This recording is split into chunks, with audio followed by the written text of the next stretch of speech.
হাসান বসরি রহমতুল্লাহি আলাইহি ওই বেশ্যা মহিলার ঘরের সামনে বসা। মানুষ যখন আইসা তাকায় হাসান বসরি রহমতুল্লাহি আলাইহিকে দেখার পর সামনে আর পাও চলে না। ওই লোকগুলা আজকে করিয়া কার নিজের বাড়ির দিকে চলে যায়। এই দিক দিয়া বেশ্যা মহিলা ঘরের ভিতরে পাগল। ঘটনা কি এক সময় চলিয়া যায়, আমার কাস্টমার কেন আসে না? দরজাটা খুলিয়া দেখার পর তাকাইয়া দেখে জমানার বড় আল্লাহর কুতুব হাসান বসরি রহমতুল্লাহি আলাইহি দরজার সামনে বসা। মহিলা বুঝলো এই ঘটনার কারণেই আমার কাছে কাস্টমার আসতে পারে না। কারণ মানুষ যদিও খারাপ কাজ করে, গোপনীয়তা অবলম্বন করে, কিন্তু হাসান বসরি দরজার সামনে বসা, যার কারণে কেউ তো আসতে পারে না। মহিলাও চিন্তা করিয়া গেল, এই লোকটাকে যতক্ষণ পর্যন্ত আমার দরওয়াজার সামনে থেকে সরাইতে পারবো না, ততক্ষণ পর্যন্ত আমার কাস্টমারও ঘরে আসবে না। এবার মহিলা ডাক দেয় হাসান বসরি, ও আল্লাহর ওলি, আপনি তো এখানে আসার কথা না, আপনারে কে পাঠাইছে? ও আল্লাহর ওলি, আপনি তো আপনার খানকায় বসে থাকবেন, এখানে তো খারাপ লোক আসে, আপনি কেন আইসা বসলেন? ও আল্লাহর ওলি, আপনি কি আমার পেটের ভিতরে লাথি মারবেন? আল্লাহর ওলি, আপনি চলিয়া যান, আপনি থাকলে আমার একটা কাস্টমারও এখানে আসবে না।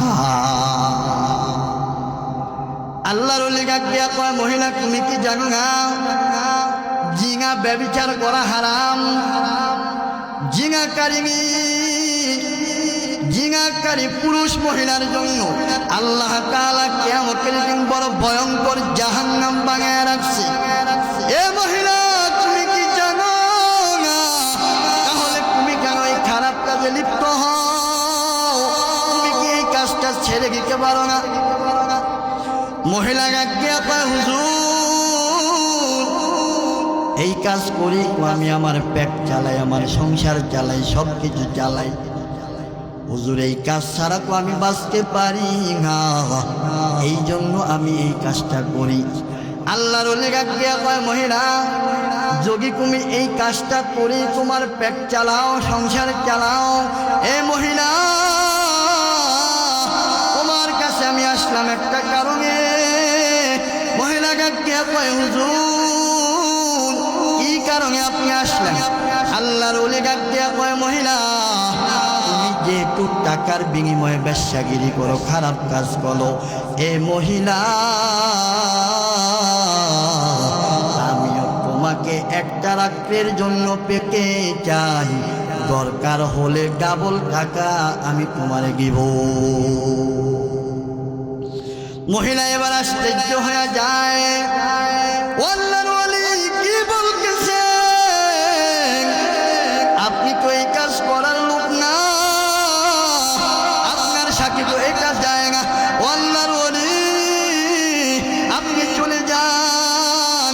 হাসান বসরি রহমতুল্লাহি আলাইহি বলে, মহিলা, তুমি যদি আমার কথায় রাজি না হও, আমিও এখান থেকে যাব না, যতক্ষণ পর্যন্ত তুমি আমার কথা মেনে না নিবা, ততক্ষণ পর্যন্ত আমি এক চুল পরিমাণও সরব না। এবার মহিলার চাকরি বড় গরম। মহিলা বুঝলেন এই আল্লাহর ওলিকে তো সরানো যাবে না। মহিলা গিয়া কয়, হাসান বসরি, যেহেতু আপনি যাবেন না, আপনাকে সরানোর আর কোনো রাস্তাও আমার নাই। ও আল্লাহর ওলি, আপনি যদি রাজি থাকেন তাহলে আমার আর নারাজি হওয়ার কি আছে? ও আল্লাহর ওলি, যান যান, আমি আপনার কথায় রাজি, চলেন এখনই আপনার সঙ্গে আমি যাব। আল্লাহর ওলি কয়, চলো আমার বাড়ির দিকে চলো। হাসান বসরি রহমতুল্লাহ আলাইহি এই বেশ্যা মহিলাকে নিয়ে বাড়িতে যায়। মানুষ দূর থেকে কাকাইয়া কাকাইয়া হাসে। হুজুরে আজ থেকেই উল্টা ঘুরতেছে, বুঝলাম না কিছু। হুজুরে এই বেশ্যা মহিলার নিয়ে কেন বাড়িতে যাইতেছে, ঘটনা তো বুঝতেছি না। আল্লাহর ওলি মহিলাকে নিয়ে বাড়িতে হাজির। মহিলার একটা রুমের ভিতরে ঢুকাইয়া কিছু নাস্তার ব্যবস্থা করলেন। মহিলা চিন্তা করে আর ভাবে, দুনিয়ার মানুষ আমাকে বাড়িতে নেওয়ার পর আমার দেহটারে ভোগ করার জন্য পাগলের মতো আমার উপরে ঝাঁপায়া পড়ে। আর আজকে কেমন লোকের সঙ্গে আসলাম। আল্লাহর ওলি আমাকে আগার পর আমার নাস্তার ব্যবস্থা করে, ঘটনা তো বুঝলাম না। আল্লাহর ওলি নাস্তা যাওয়ার পর মহিলা সুন্দর করে নাস্তা খাইলেন। খাওয়ার পরে এবার আল্লাহর ওলি এক বদনা পানি আইনা ওই বেশ্যা মহিলারে দিলেন। এই মহিলা নাও এই এক বদনা পানি তোমারে আইনা দিলাম। মহিলা গাক গিয়া কয়, ও আল্লাহর ওলি, আমি এই পানি গিয়া কি করব? আল্লাহর ওলি গাক গিয়া কয়, মহিলা রে, এক বদনা পানি কেন আইনা দিলাম জানো? আমি এই এক বদনা পানি তোমারে গেছি, তুমি সুন্দর করিয়া উজুটা বানাও। মহিলা গাক দিয়া কয়, ও আল্লাহর ওলি, জীবনে তো কোনোদিন উজু করি নাই, আমি তো উজু পারি নাই। আল্লাহর ওলি মহিলাকে দেখাইয়া গেলেন, এইভাবে তুমি উজু করো। আল্লাহর ওলি বলার পর ওই মহিলা সুন্দর করে আস্তে আস্তে উজুটা বানাইলেন। এবার উজুটা বানানোর পর আল্লাহর ওলি একটা নামাজের মশলা আইনা মহিলারে গিলেন। মহিলাকে গাওয়ার পর মহিলারে গাকিয়া কয়, মহিলারে, এই যে নামাজের মশলাটা গিলাম, এখানে তুমি নামাজের জন্য দাঁড়ায়া যাও। মহিলা গাকিয়া কয়, আল্লাহর ওলি, জীবনে তো কোনোদিন নামাজ পড়ি নাই, আল্লাহর অবাধ্য কাইকো পাঠাইলাম, আপনি কেন আমার নামাজের কথা বললেন? আপনি তো এই কারণে আমাকে আনেন নাই। ও আল্লাহর ওলি, আমার সঙ্গে অপকর্ম করার জন্য কেন আপনি আমার নামাজের মশলা জ্ঞান? আল্লাহর ওলি গাক দিয়া বলে, মহিলা রে, আমি যেই কারণে তোমাকে আনছি, আমি যা বলবো আজকে তুমি শুনবা। কারণ আজকে রাতের জন্য তোমারে আমি ভাড়া কইরা আনছি, আমি যা বলবো তোমাকে তাই শুনতে হবে। এই নামাজের মশলা তোমারে গিলাম, তুমি নামাজের ভিতরে গাড়ায়া যাও। আমি যেইভাবে তোমারে দেখাইলাম এইভাবে তুমি আজকে করে নামাজের ভিতরে গাড়ায়া যাও। এবার আল্লাহর ওলি কারে নামাজের মশলা গাড় করায়া ওই আল্লাহর ওলি আরেকটা রুমের ভিতরে যাইয়া আরেকটা নামাজের মশলা বিছায়া গাওয়ার পর হাসান বসরি রহমতুল্লাহ আলাইহি সেজদার ভিতরে পড়িয়া যায়। সেজদার ভিতরে পড়ার পর হাসান বসরি রহমতুল্লাহ আলাইহি আল্লাহকে সেজদার ভিতরে পড়িয়া গাক গায়, মালিক, আমি বান্দা হিসেবে যা করা দরকার আমি তাই করছি গো আল্লাহ। ও আল্লাহ, আমি হিকমত কইরা আমি আমার বাসায় আনার পর ও আল্লাহ নামাজের মুসল্লা পর্যন্ত গাঢ় করাইয়া গেলাম। ও গো দয়ার মালিক, আমি তো হেগায়েক দেওয়ার মালিক না, হেগায়েক দেওয়ার মালিক তো আল্লাহ তুমি। সুতরাং তুমি তোমার বাঙ্গিরে হেগায়েক দিয়া একজন মোমেনা বাঙায়া বাড়ি ফিরায়ও। আল্লাহর ওলি সেজদার ভিতরে পড়িয়া আল্লাহর কাছে অজরে কাগা শুরু করে গেলেন। আল্লাহর ওলি কান্দে আর আল্লাহকে ডাক দেয়, মালিক, হেদায়েতের মালিক আমি হাসান বসরি না, আল্লাহ হেদায়েতের মালিক একমাত্র তুমি।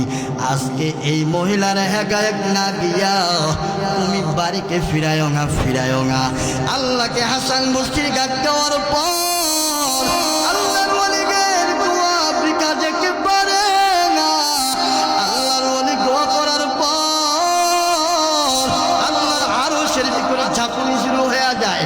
আমার মালিক ওই বাঙ্গিরকে হেদায়েত দেওয়ার জন্য প্রস্তুত।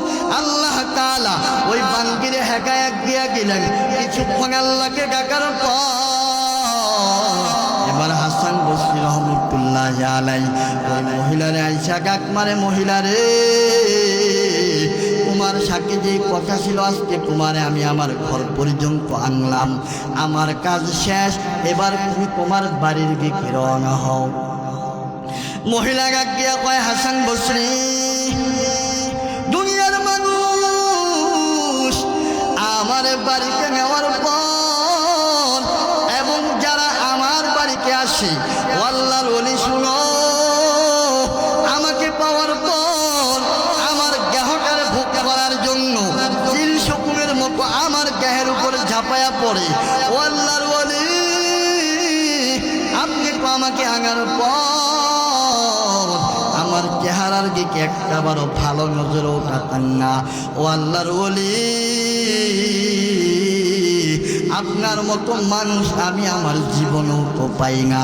ও আল্লাহর ওলি যে আল্লাহ তাআলা আপনার জিনা থেকে সরায় রাখলো, যে আল্লাহর ভয় হওয়ার পর আজকে আপনি আমাকে পাওয়ার পরেও জিনা ব্যভিচারে লিপ্ত হন নাই।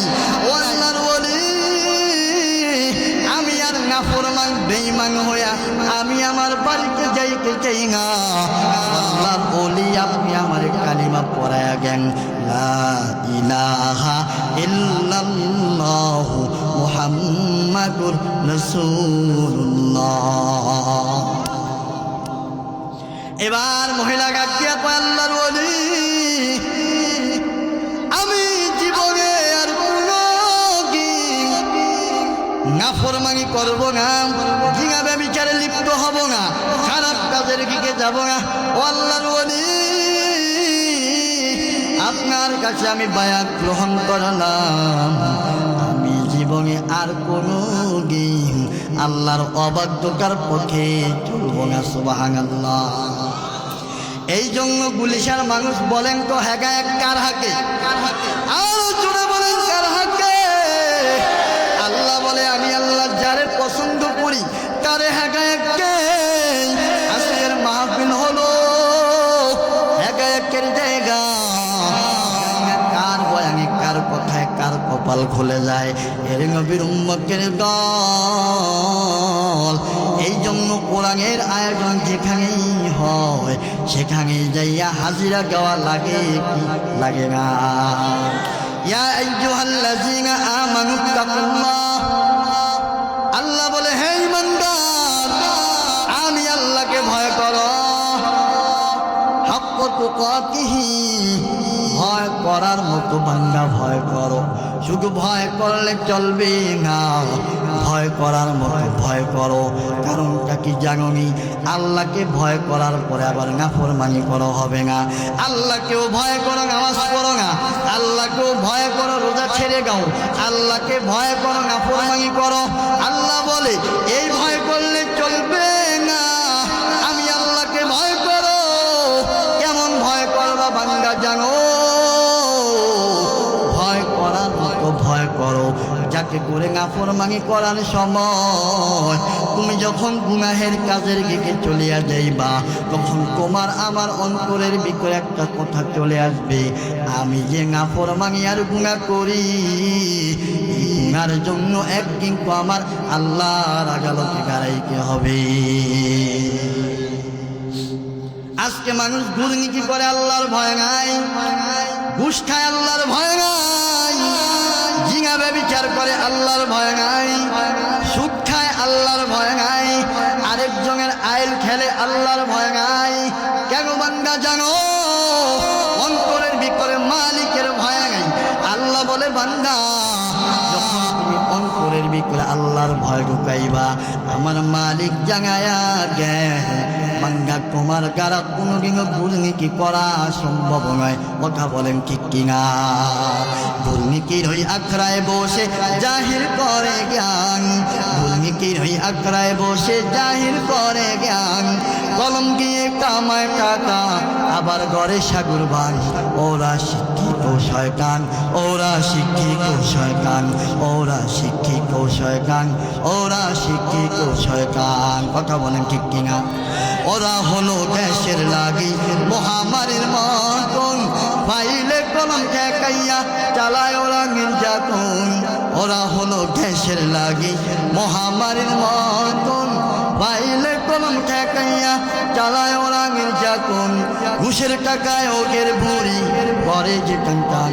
ওরা শিক্ষিত শয়তান, ওরা শিক্ষিত শয়তান, ওরা শিক্ষিত শয়তান, ওরা শিক্ষিত শয়তান। কথা বলেন ঠিক কিনা? আল্লাহ বলে তোমার অন্তরে কাকুয়া ঢোকাও, পুলিশ লাগবে না, দুদক লাগবে না, সেনাবাহিনী লাগবে না। আল্লাহর ভয় অন্তরের ভিতরে যদি থাকে রে তোমার কিছুই লাগবে না। আল্লাহর ভয় তোমার জাহান্নামের আগুন থেকে বাঁচাইয়া দিবে। আমার আল্লাহ জাগায় গায়ে মুমিন শুনো, আমি আল্লাহকে ভয় করার মানে হলো আমি আল্লাহর আযাবকে ভয় করো, আমি আল্লাহর শাস্তিকে ভয় করো। আল্লাহ তাআলা বলেন ইন্না আযাবি লাশাদীদ।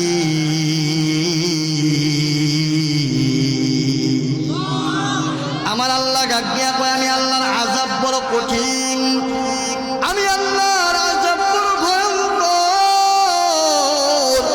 আমি আল্লাহকে ভয় কর বান্দা, ভয় কর।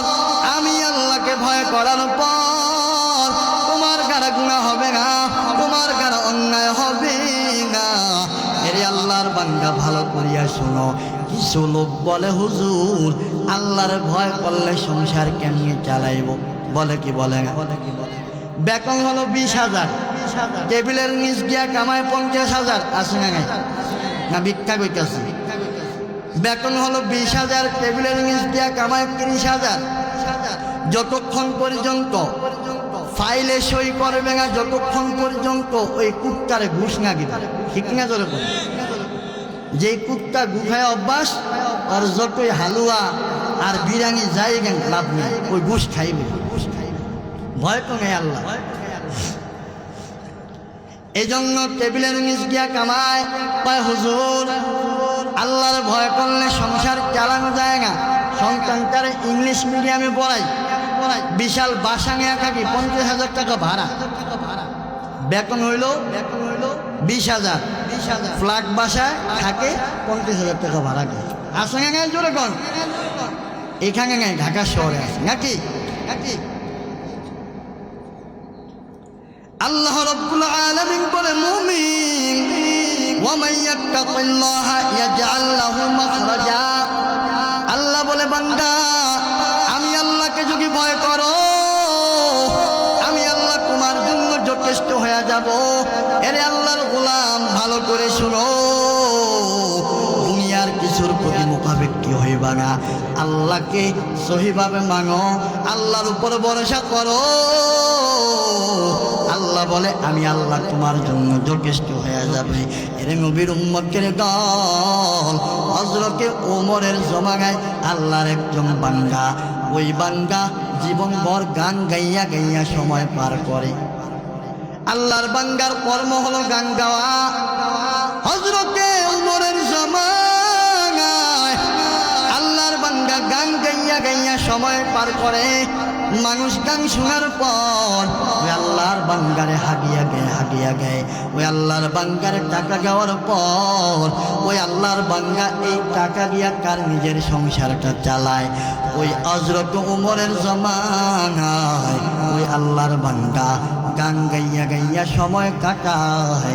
মানুষটার গানে মুগ্ধ হইয়া 10 টাকা 5 টাকা 100 টাকা দেওয়ার পর হযরত ওমরের জমানায় এই লোকটা এইভাবেই চলে। যৌবনকালে কণ্ঠের বড় সুর, এ গুলশান মুসলমান আপনাকে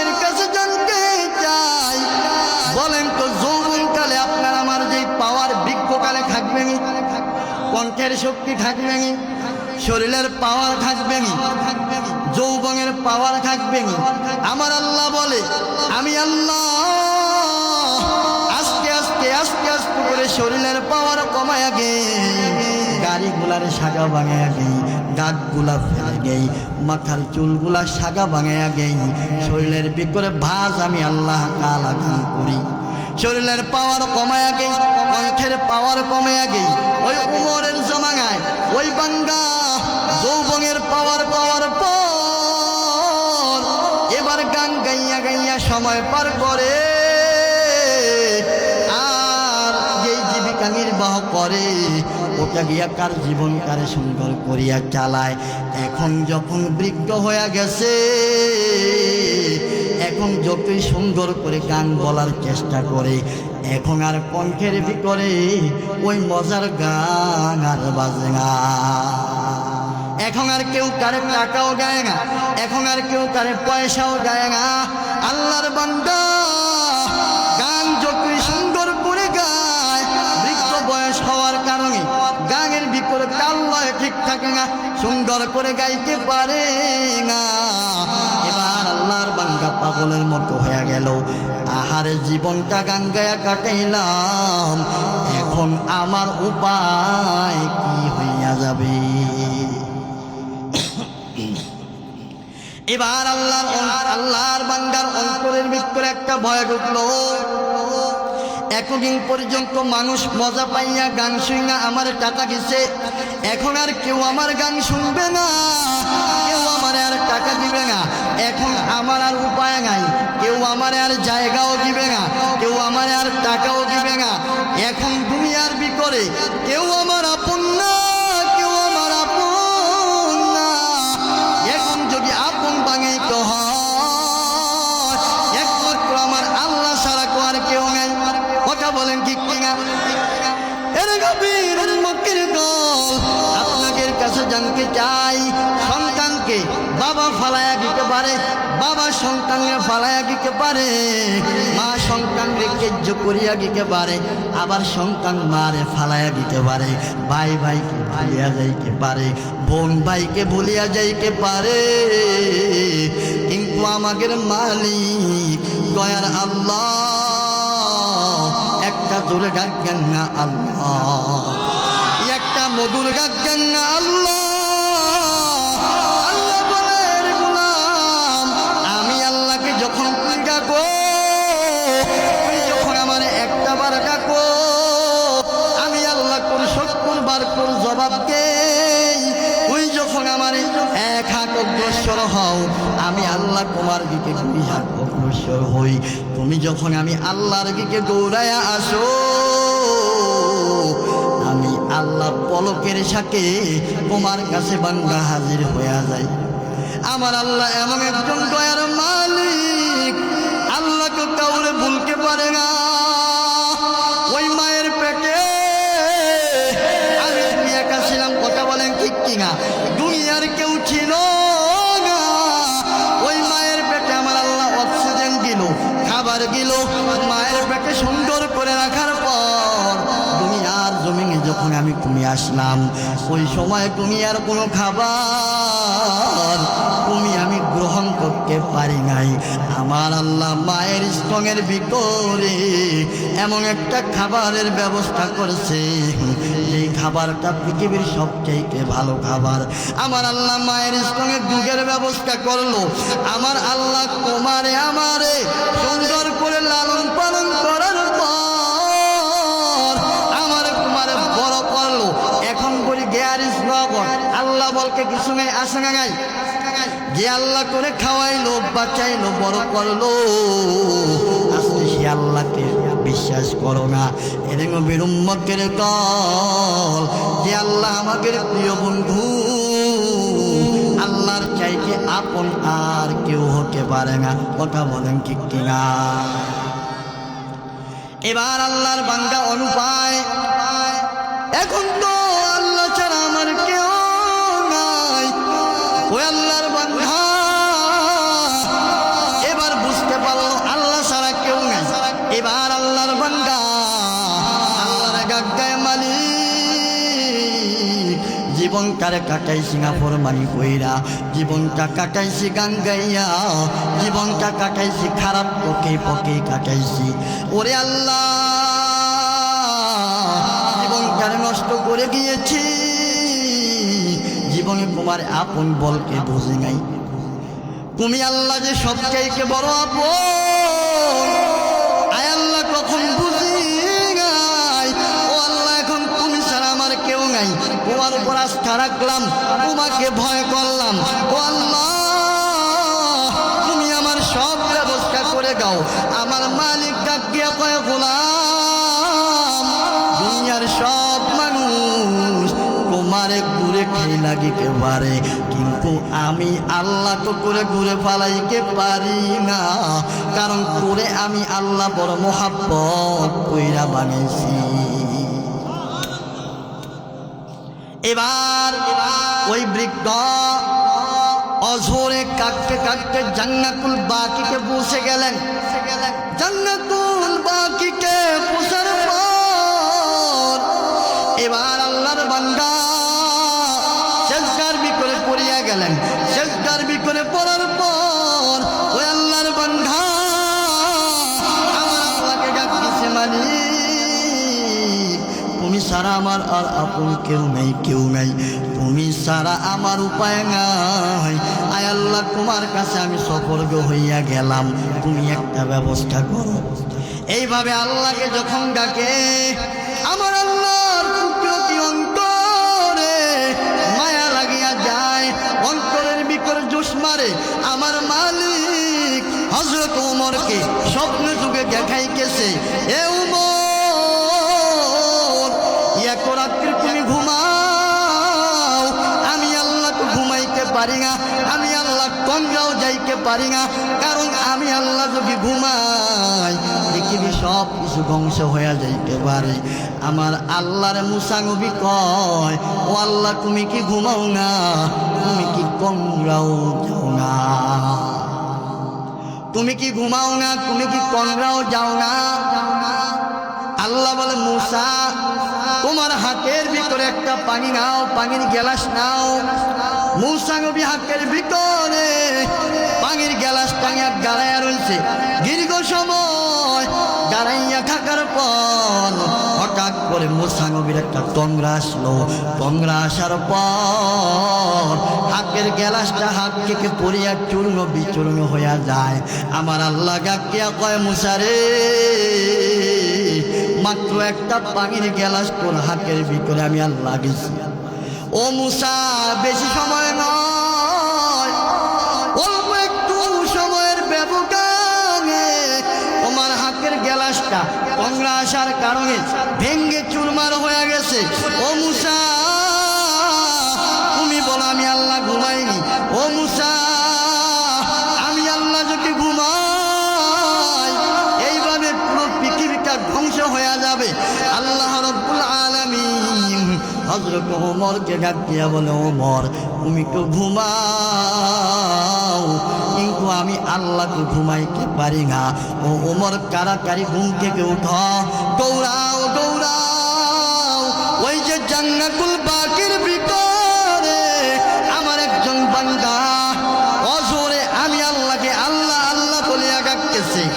ও ওমর, তাড়াতাড়ি দৌড়াইয়া কার কাছে যাইয়া কথা শুনো, কার কি সমস্যা, কার কি পেতে চায়, কার সমস্যা সমাধান করো।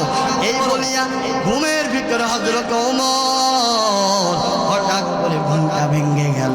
হযরত ওমর বলে, আমারে আল্লাহ ঘুমের ভিতরে স্বপ্ন যুগে কি দেখাইলো। হযরত ওমর এবার দৌড়ায় দৌড়ায় দৌড়ায়, হযরত ওমর দৌড়াইয়া ওই জান্নাতুল বাকির দিকে দৌড়ায়। যখন হযরত ওমরের পায়ের শব্দ শুনলো, ওই আল্লাহর বান্দা বৃক্ষ দৌড় আরম্ভ করলেন, দৌড় আরম্ভ করলেন। হযরত ওমর গায়ে বৃদ্ধ, এ বৃদ্ধ, কোথায় যাও, আর দৌড়াইও না, আমি তোমার কাছে আসতেছি। বৃদ্ধ ভয় পাইছে ওমরের জমানায় একটু নাফরমানি করা যায় না, কিন্তু আমি তো ওমরের জমানায় গান গাইছি, মনে হয় ওমর এটা জানছে, এই জন্য হযরত ওমর আমাকে ধরার জন্য আসছে। ভয় পাইয়া দৌড়ানো আরম্ভ করলো। ওমর গায়ে বৃদ্ধ আর দৌড়াইও না, তাড়াতাড়ি দাঁড়াও, আমি তোমার কাছে আসতেছি, তোমার সঙ্গে আমার কথা আছে, তোমার সঙ্গে আমার কথা আছে, দাঁড়াও। এবার বৃক্ষ দাঁড়ায়া যায়। হযরত ওমর বৃক্ষকে ডাকিয়া বলে, এর বৃক্ষ রে, এমনি আল্লাহরে ডাকছো?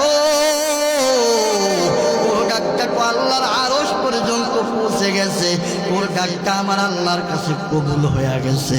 এরে বৃক্ষ বল বল বল, কি সমস্যার জন্য আল্লাহকে ডাকছো? আমারে আল্লাহ এই গভীর রাত ঘুমের ভিতরে স্বপ্ন যোগে তোর সব কিছু দেখাইছে, আমারে আল্লাহ তোর কাছে পাঠাইছে, তোর কি সমস্যা এটা জানার জন্য। এবার বৃক্ষ লোক ডাকিয়া পাও, সারাটা জীবন গান গাইয়া গাইয়া সময় পার করছি, জীবনে কোনোদিন নামাজ পড়ি নাই, জীবনে কোনোদিন আল্লাহ বলকে জানি নাই, জীবনে কোনোদিন আল্লাহর ইবাদত করি নাই, কিন্তু আজকে বৃক্ষ হয়ে যাওয়ার পর আমার কণ্ঠের সুর নষ্ট হয়ে গেছে। এখন যতই গান গাই আমার গান কেউ শুনতে চায় না রে ওমর। এখন তো আমার আর উপায় নাই, ফ্যামিলি থেকেও আমাকেও তাড়াইয়া গেছে, মানুষ আমাকে প্রত্যাখ্যান করছে, এখন আমার আল্লাহ ছাড়া পৃথিবীকে আপন বলতে কেউ না। হযরত ওমর ডাকিয়া কয়, বৃদ্ধ তোর জীবনের শেষ ডাক আল্লাহকে এমন ভাবে ডাকছো, আমার আল্লাহ তোর ডাক পছন্দ করছে। এ বৃদ্ধ যতদিন পর্যন্ত বাঁচবি বাঁচবি, আমি ওমর তোমার দায়িত্ব নিলাম, জীবনে কিছুর জন্য আর কোন সমস্যা নাই, মৃত্যু পর্যন্ত রাষ্ট্রীয় কোষাগারে তুমি থাকবা, তোমার সব দায়িত্ব আমি ওমর নিয়ে নিলাম। এর নবীর উম্মতের দল জীবনের সব জীবনটা নষ্ট করে যাওয়ার পর এখন শেষ বয়সে আইসাও যোগী আল্লাহকে ভয় করিয়া কোনো বান্দা জীবনের সব গুনার জন্য ভাঙা যায়, আমার আল্লাহ এত দয়ার আগুনের গর্ত হইয়া যাইবে, আবার অন্ধকার কবরটা কাহার জন্য বেহেশতের বাগান হইয়া যাইবে। এর নবীর উম্মতের দল ওই কবরটা কাহার জন্য শান্তির ঘর হইয়া যাইবে, ওই কবরটা কাহার জন্য আগুনের গর্ত হইয়া যাইবে। এই জন্য হযরত ওসমান, এই জন্য হযরত ওসমান কবর দেখার পর চিল্লায় চিল্লায় কাঁদতো, কারণটা হলো ওই অন্ধকার কবরে বান্দাকে রাখার পর ওই বান্দার চিহ্নও থাকবে না, সব কিছু শেষ হয়ে যাইবে। ওই বান্দাকে কবরে রাখার পর যতই প্রভাবশালী হোক না কেন, ওই অন্ধকার কবরে যাইয়া শিল্পপতির পরিচয় চলবে না, কোনো দানবীরের পরিচয় চলবে না, কোনো বড় আলেমের পরিচয় চলবে না। ওই অন্ধকার কবরে যাওয়ার পর ওই অন্ধকার কবর আপনার আমার গাওটারে কুড়ে কুড়ে খাইয়া ফেলবে। এর নবীর উম্মতের দল কিছুদিন যাওয়ার পর ওই কবর খনন করার পরে আপনার আমার গাহ কিছুই থাকবে না, থাকবে না, কথা বলেন ঠিক কিনা? 6 দিন পরে নখ খসে যাবে, 9 দিন পরে চুল, কবর গায়ের সামানিকে কইর না কেউ ভুল, কবর জায়গা ভালো নয়, আমল গিয়ে কবর জীবন সাজিয়ে নিতে হয়, কবর জায়গা ভালো নয়, আমল গিয়ে কবর জীবন সাজিয়ে নিতে হয়। 6 দিন পরে নখ খসে যাবে, 9 দিন পরে চুল, কবর গাহের সামান নিকে কইল না কেউ ভুল, কবর জায়গা ভালো নয়, আমল গিয়ে কবর জীবন সাজিয়ে নিতে হয়। কবর জায়গা ভালো নয়, আমল গিয়ে কবর জীবন সাজিয়ে নিতে হয়। শখেরও ডিম পেট ফেটে শেষ পোকার খাদ্য হবে, 60 দিন পরে গোশ থাকবে ভেঙা কঙ্কাল পরে রবে। শখেরও ডিম পেট পেটে শেষ পোকার খাদ্য হবে, 60 দিন পরে গোশ থাকবে ভেঙা কঙ্কাল পরে রবে। 90 দিনে হার গুনি সব, 90 দিনে হার গুনি সব আলাদা হয়ে রয়। কবর জায়গা ভালো নয়, আমল গিয়ে কবর জীবন সাজিয়ে নিতে হয়। কবর জায়গা ভালো নয়, আমল গিয়ে কবর জীবন সাজিয়ে নিতে